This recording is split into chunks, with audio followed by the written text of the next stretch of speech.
반 이상이 납득하지 못할 이상한 철학일 때가 대부분이야. 모르겠어. 그냥 그들만의 세계가 있는 것 같더라고. 이 사람들의 연애적 특징이 딱 하나 있는데 판타지가 어마어마하다는 거예요. 좋아하는 사람이 생기면 그 사람에 관해서 많은 것들을 알고 싶잖아요. 그래서 인스타 염탐을 하기도 하고 요즘에는 DM으로 알게 돼서 연락하는 경우도 많다 보니까 SNS가 연애에 있어서 득이 되긴 하거든요. 좋아하는 사람한테 나를 드러낼 때나 좋아하는 사람을 파악할 때나. 그래서 준비한 이번 이야기, SNS로 그 사람이 어떤 사람인지 파악할 수 있는 방법. 빠밤!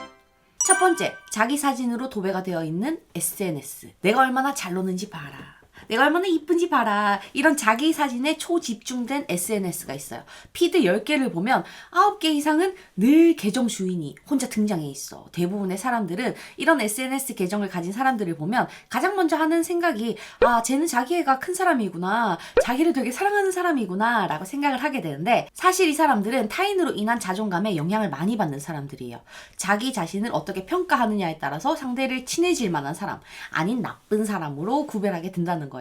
사람들의 평판에 크게 왔다 갔다 하는 스타일이라고 생각하면 되거든요. 그러니까 좋은 피드백을 얻기 위해서 웬만하면 다 신나는 모습, 밝은 모습, 예쁜 모습, 잘생긴 모습들로 사람들의 동경과 부러움을 살 법한 샷들을 남기게 돼 있는 거죠. 알면서도 나는 볼 때마다 그게 늘 부럽더라. 그러니까 우리는 그런 사람들한테 접근을 할 때는 상대가 가장 목말라 하고 원하는 것들을 먼저 주고 들어가야 돼요. 너 SNS 보고 연락 오는 사람들 많지 않아? 왠지 그럴 것 같아서. 너 어떻게 사진을 저렇게 찍지? 역시 본판 때문인가?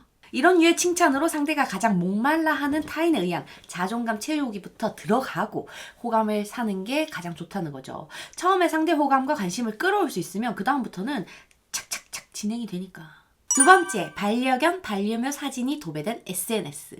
이 사람들은 자기가 외로움이 많기 때문에 기본적으로 정이 많은 스타일인데 아쉽게도 연애에 대한 의욕이 아주 높지는 않아요. 그런 거야. 내가 외로움이 많아서 고양이든 댕댕이든 키우고 이 반려동물들이 내 외로움을 일정 부분 채워주고 있으니까 당연히 누군가를 만나야겠다라는 생각을 하더라도 의욕적으로 막 나서고 싶지는 않은 거거든요. 굳이 이런 생각을 하게 돼 있어. 그래서 관계 발전이 살짝 느릴 수 있다는 걸 알고 시작해야 돼요. 보통 좋아하는 사람이 동물을 키운다 그러면 사진을 보내달라고 하면서 쓸데없이 통화할 때 너네 집 메리는 뭐하고 있어? 밥은 챙겨줬어? 뭐 이런 식으로 반려동물의 근황을 묻는 토크를 선택하는 사람이 많은데 반려동물을 키우는 사람과 친해지는 대화를 하고 싶다면 너 되게 종만 스타일인가 보다. 동물 키우는 사람들은 다 열이다 그러던데? 이런 식으로 그 사람이 동물한테 퍼붓고 있는 애정을 높이 사는 대화들이 훨씬 더 효과적이에요. 거기다 만약에 상대가 강아지를 키우고 있다면 나 진짜 강아지 좋아하는데 나중에 산책할 때 같이 좀 가자. 나 좀 불러. 사실 우리의 목적은 그 사람을 만나고 싶은 거지만 목적이 마치 강아지를 보고 싶은 데 있는 것처럼 자연스럽게 약속을 잡는 게 생각보다 수락이 잘 나오고 부담스럽지 않은 시작을 만들어낼 수 있으니까 바로 써먹어봐요. 알겠죠? 세 번째, 늘 사람이 등장하는 SNS. 내가 얼마나 예쁘고 잘 지내고 있다를 드러내는 자기 중심의 사진보다 사람들과 어울리는 사진을 많이 쓰는 사람들이 있어요. 친구 몇 명이서 술 마시는 사진, 친구들이랑 막 여행 가는 사진, 친구들이랑 같이 즐겁게 보내는 사진들처럼 나만 주인공이 아니라 내 주변 사람들까지 나와 동등한 가치를 부여하는 스타일이 있단 말이에요. 얘네들은 인싸가 되고 싶은 욕구를 가지고 있는 사람들이거나 주변 사람들한테 영향을 많이 받는 스타일이에요. 그래서 동조 심리가 강해. 만약에 그 사람의 친구가 그 남자 괜찮던데?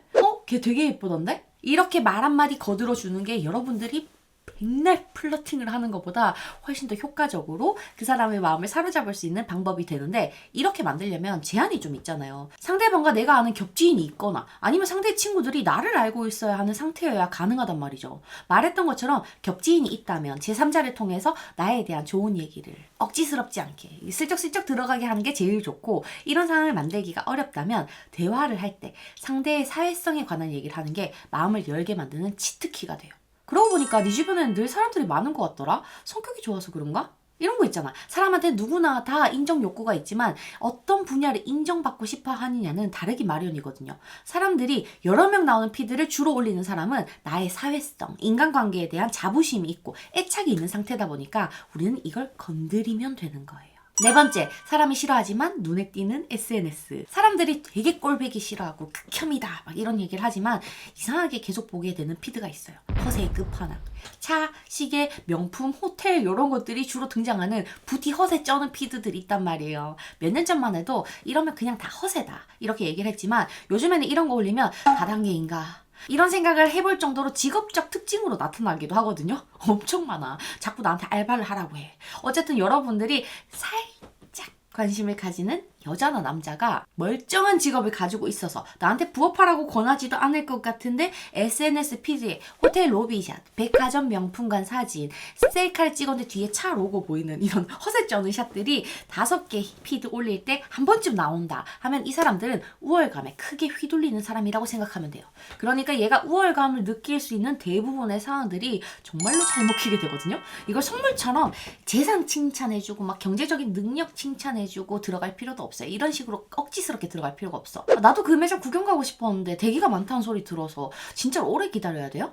여기 주말에 가려면 오래전에 예약해야 된다던데 며칠 전에 예약했어요? 이런 식으로 그 사람이 누리면서 알게 된 것들, 그런 팁들에 관해서 궁금한 투로 물어주기만 하면 되는 거거든. 그럼 얘네들이 되게 친절하게 알려준다?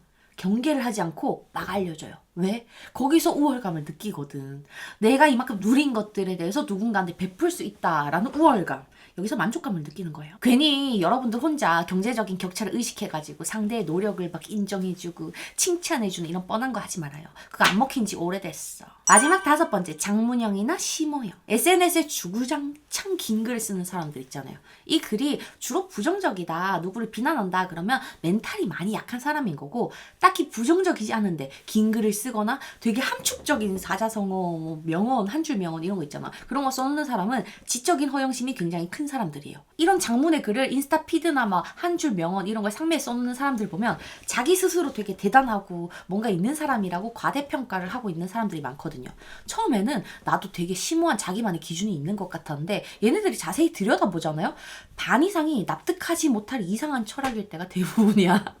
모르겠어. 그냥 그들만의 세계가 있는 것 같더라고. 여튼 쉽게 말해서 허세는 있으나 정작 미천은 별로 없는 이 사람들의 연애적 특징이 딱 하나 있는데 판타지가 어마어마하다는 거예요. 자기 스스로 되게 유니크하고 특별한 사람인 것처럼 포장해서 너와 나는 생각하는 레벨이 다르다 이걸 SNS에 공개할 정도인데 그런 자신이 하는 연애는 얼마나 더 대단해야 되겠냐고. 굉장해야 되겠지. 눈도 높고 자기가 만나는 사람한테 거는 기대도 높은 편이란 말이에요. 그래서 다가갈 때 컨셉이 신비주의일 때 진짜 반응이 잘 나와. 조잘조잘거리면서 스스로에 대한 정보를 다 까지 말아요. 중의적인 표현으로 신비감을 유지하는 게 꿀팁이야. 난 진짜 이게 어렵더라. 조잘조잘거리는 스타일이라서. 여러분들이 일관적인 모습으로 상대가 나의 본질을 빠르게 읽지 않게 만드는 게 중요해요.